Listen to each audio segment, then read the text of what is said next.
Afwan Buya, saya hamba Allah izin bertanya. Ada pemberitaan dari media nasional bahwa Indonesia menduduki peringkat nomor 1 di dunia sebagai pemain judi online. Pusat Pelaporan dan Analisis Transaksi Keuangan atau PPATK pada Agustus hingga September memantau ketat aliran dana terkait transaksi judi online yang kini membudaya di kalangan masyarakat berpenghasilan rendah. PPATK menyampaikan dana sebesar 155 triliun ditemukan sebagai bukti transaksi perjudian yang dilakukan oleh warga Indonesia seperti ibu rumah tangga, PNS, mahasiswa, anak sekolah hingga oknum aparat kepolisian. Miris Buya, Islam kan mengharamkan judi, padahal Indonesia adalah negara berpenduduk muslim terbanyak di dunia. Mohon pencerahannya, bagaimana seharusnya sikap pemerintah dan kita sebagai masyarakat biasa menyikapi masalah ini? Terima kasih atas jawabannya Buya.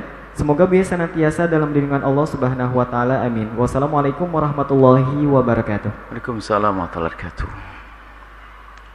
Ku anfusakum wa ahlikum naro. Di dalam menyikapi permasalahan sosial yang sudah ada hubungannya dengan kesalahan dan dosa, maka sebelum kita bicara tentang dosa skala nasional, maka hendaknya kita mengajak bicara kepada diri kita sendiri. Paling tidak dirimu itu selamat. Ku anfusakum, dirimu dulu selamat. Mulailah dari diri, supaya tidak sampai kita menjadi pembincang, pembicara, tapi kita termasuk di dalamnya. Ku anfusakum, jagalah dirimu sendiri dari perjudian. Judi adalah haram. Itu disebutkan judi adalah dilakukan oleh masyarakat Indonesia muslim, bukan sekedar muslim, wahai hamba Allah. Dengar berita adalah ustadz pun ada yang ikut. Ini pengakuan dari ustadz, terlena dia karena keimanan sekarang permasalahannya. Kekeroposan iman, termasuk ada lagi yang lebih serem lagi, pinjaman yang ada ribanya. Siapa yang terjerat dengan pinjaman itu? Bukan orang awam, kadang ustadz pun. Sekarang pertanyaannya, ini adalah masalah pribadi sekali. Makanya kami mulai dari diri Anda sendiri. Kalau memang Anda yang mendengar suara ini tergolong orang-orang yang seperti itu, terjebak dalam judi atau pinjaman online dan sebagainya yang ada ribanya di dalamnya, ayo berbenah, takutlah kepada Allah. Takutlah kepada Allah. Takutlah kepada Allah. Selagi itu haram, tidak akan bawa berkah. Kemudian solusinya adalah Anda jangan selalu meminta solusi dari negara. Akan tapi solusi adalah dari diri kita sendiri. Gimana solusi dari kita sendiri? Kesadaran akan itu adalah hal yang haram. Hal yang haram, pinjaman online. Saya masukkan pinjaman online karena ini problemnya mirip-mirip. Yang kena pinjaman online terus saya juga sama-sama pernah judi, hampir rata-rata. Pernah judi online, pinjaman online, judi online, pinjaman online, judi online, pinjaman online. Itu sambung. Maka saya sambungkan kisahnya. Yang pertama adalah kita harus tahu itu adalah haram dan itu adalah dosa. Yang kedua adalah yang menjadikan kita mudah terbawa kepada hal-hal semacam itu adalah ketamaan. Kita pengen punya kekayaan praktis, pengen langsung dapat, dibuai oleh khayalan. Kita baru punya tawaran sebuah bisnis, belum jelas sudah berani pinjam, nyungsep sana nyungsep sini, tidak untung di usahanya, tagihan tetap mengalir dan seterusnya. Judi pun juga demikian, hasil tidak. Bukan masalah seandainya pun berhasil dengan berjudi, bukan suatu yang halal kok. Maka sekarang agar kita tidak mudah tergiur dengan yang demikian, itu kuncian di dalam diri kita sendiri. Apa itu? Biasakan dengan kesederhanaan, jangan gampang silau dengan tren budaya. Orang pada punya handphone, punya mobil, punya motor, punya rumah dan seterusnya. Ini yang menjadi sebab kita itu terseksa. Ayo kita belajar, yuk pakai nasi bungkus kalau bepergian, supaya tidak kena kos biaya yang mahal. Di rumah pandai-pandailah memasak. Cukuplah dengan panci seadanya, jangan hanya promo panci langsung beli panci, pancinya double berapa di rumahmu. Kita perlu jujur deh, yang menjadi masalah kita sendiri.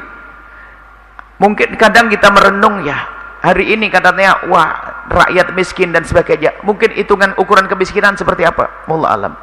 Kami masih ingat keadaan waktu dulu bagaimana Anda masih kecil, keadaan di rumah kita tuh seperti apa. Telur itu dicampur tepung agar bisa dibagi sama saudara-saudaranya, dan itu pun tidak pernah orang merasa terlalu melarat-larat amat ya. Kerupuk dituangi kecap sedikit saja, kecapnya pun dibatasi mungkin sama orang tua kita karena mau dipakai esok hari. Minyak bekas itu dikasih bawang putih, digoreng sekalian, diucek sama bawang merah biar jadi sambal jelantah, diumak-umak sama nasinya, nggak ada masalah, artinya itu dimakan. Sekarang 4 telur masuk 1 mulut masih mengatakan dia fakir.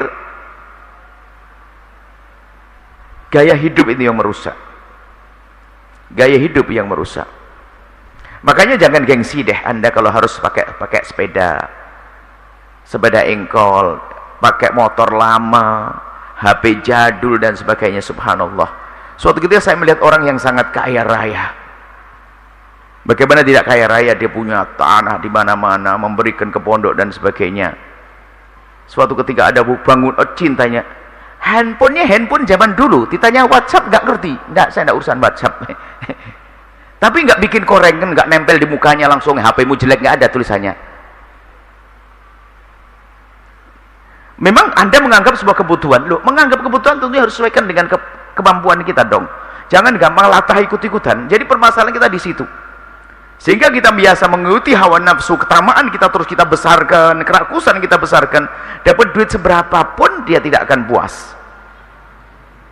Istri juga begitu, suaminya gaji 2.500.000, dia beli tas 25.000. Waktu suaminya gajinya menjadi 25 juta, lihat tasnya 25 juta, 2.500.000 dari 25.000. Nah ini, loh, kita boleh kok kita pakai hidup baik, senang, rumah mewah dan sebagainya. Tapi yang tidak boleh ada menjadi sombong dengan itu semuanya, sehingga gengsi. Apakah Anda itu lupa bahwasanya enaknya sambal terong sama sambal terasi itu? Terasi diumek, terasi sama cabai, gula sedikit sama garam, terongnya dibakar. Tahu nggak bakar terong? Kalau ketahuan orang nggak pernah bakar terong sama sudah biasa bakar, kalau baru bakar terong bolak-balik nggak matang-matang. Jadi anggap saja sederhana seperti itu. Sayur lodeh, ya begitu enaknya. Maksudnya yuk biasa, jangan action. Kadang-kadang memaksakan dia harus makan begini, model begini, bajunya merek begini, merek begitu. Kain kafan nanti.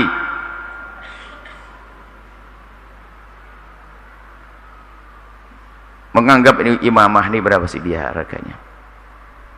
Ini 1 real Saudi, 2 real bahkan. Berapa 2 real? 4.000 kali 8.000 rupiah. Sorot sama kamera nu. Seperti 25 juta nggak ada. Gitu. Sudahlah. Jadi maksud kami, ayo kita sama-sama membiasakan dengan kesederhanaan. Si kaya jangan menjadikan orang melarat menjadi semakin kecut hatinya. Karena apa? Ya dengan pamer-pamer kekayaan.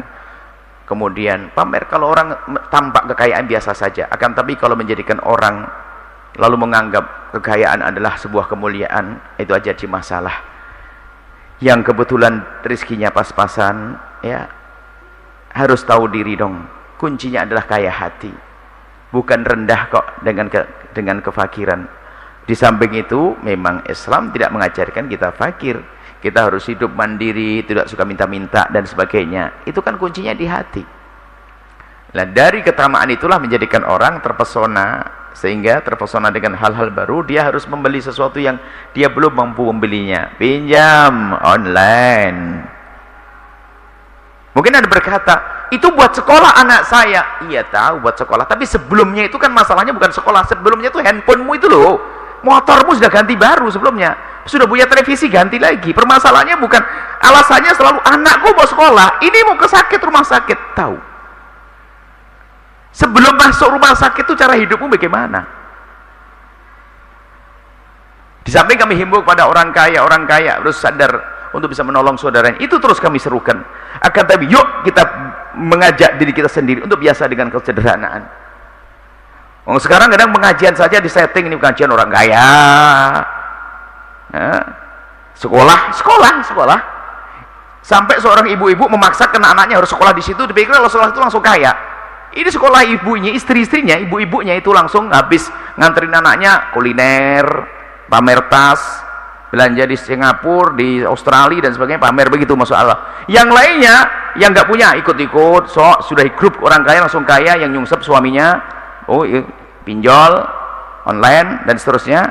Akhirnya pengen cepet, ini ada peluang judi dan seterusnya. Kepada siapapun yang sudah terpeleset dalam pinjaman online ataupun judi, Allah Maha Kasih. Kembalilah kepada Allah, setelah itu Allah akan buka rizki untuk Anda. Paling tidak jadikan hati Anda yang kaya. Kaya hati. Kaya hati ya. Jangan biasa dengan ketamaan. Nah itu problemnya. Biarpun pemerintah menyelesaikan, kalau mental kita adalah mental yang tidak bisa ditolong, nggak bisa. Termasuk mental urusan dengan riba. Subhanallah, ini kan kejadian. Alasannya mungkin seorang berkata, mana ada orang kaya minjemin saya? Oh, permasalahannya di mental. Sampai suatu ketika ada satu ibu-ibu solehah, dia mencoba menjadikan uangnya itu adalah untuk minjam. Sehingga ada beberapa orang yang biasa urusan dengan renten, itu dihubungi. Biasanya berapa sebulan engkau pinjam kepada ini?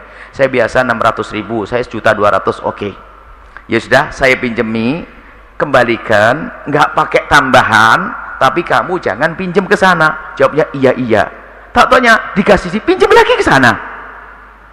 Hanya katanya dari 10 orang tuh 3 tok yang nggak pinjam. Berarti yang 7 pinjam lagi. Jadi mental nggak bisa ditolong semacam itu. Anda harus cerdas dong. Anda belum membayar, belum untung sudah harus membayar lagi. Itu riba. Pinjam online juga sama kasusnya, lebih serem lagi dari itu. Ayo cerdas. Tapi semuanya bisa diselesaikan dengan biasa, dengan kesederhanaan. Dengan kesederhanaan, naik sepeda engkol enak banget kok. Naik motor zaman dulu juga enak kok. Jadi kita perlu membalikan cara hidup yang diajarkan Nabi SAW. Seandainya pun Allah menjadikan diri Anda orang kaya raya, tetap jangan biasa sombong dengan kekayaan Anda. Biasakan dengan kesederhanaan. Biarpun Anda memang boleh menikmati mobil mewah, rumah megah dan sebagainya, tapi tidak boleh merubah lalu Anda menjadi orang sombong. Kemudian yang tidak mampu dan fakir, ayo biasakan dengan kesederhanaan yang sesungguhnya, ya. Jangan biasa silo dengan gemerlapnya dunia ini, ya. Sampai kita melakukan yang haram, mencuri. Itu kalau sudah, sebenarnya kalau mental seperti itu, mental judi, pinjam online, sudah nggak takut kepada Allah, itu jadi apapun juga merugikan. Jadi pengurus masjid, duit masjid diambil. Pengurus pondok, duit pondok juga diambil. Permasalahannya mentalnya. Duit pondok pun diambil tuh kalau jadi ustadz. Biarpun jadi orang kaya, tetap saja nanti kaya juga tetap jahat. Karena permasalahannya bukan urusan kaya atau melarat, tapi diri kita tidak terdidik dengan baik. Jadi orang kaya tambah menyekik orang malahan nanti kadang-kadang.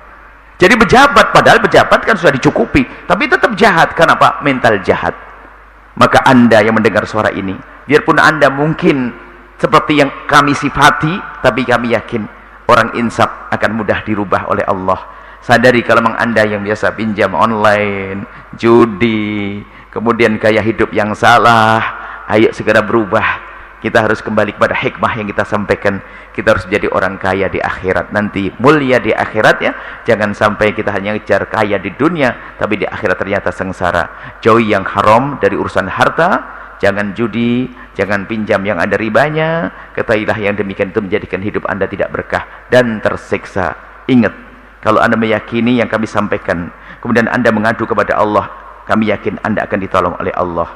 Akan tapi yang dengan kebenaran selalu menolak, memang dia sudah daftar untuk selalu dalam ketersiksaan. Ingat, selagi itu haram, katakan haram. Selagi tidak boleh, tinggal mengatakan, ya Allah ampuni, entaskan aku dari judi ini, Allah entaskan aku dari ini. Adukan kepada Allah. Tapi kalau sombong, gitu aja nggak boleh. Ingat, Allah Maha tahu tentang apa yang ada di hati Anda. Hati-hati. Justru kami akan menghantarkan Anda untuk dalam ketenangan batin. Biarpun mungkin rizki pas-pasan, jadilah yang rizki pas-pasan seperti orang di tetangga Anda itu. Duitnya pas-pasan tapi riang gembira, nggak punya utang, kumpulan dimanapun bisa dan sebagainya.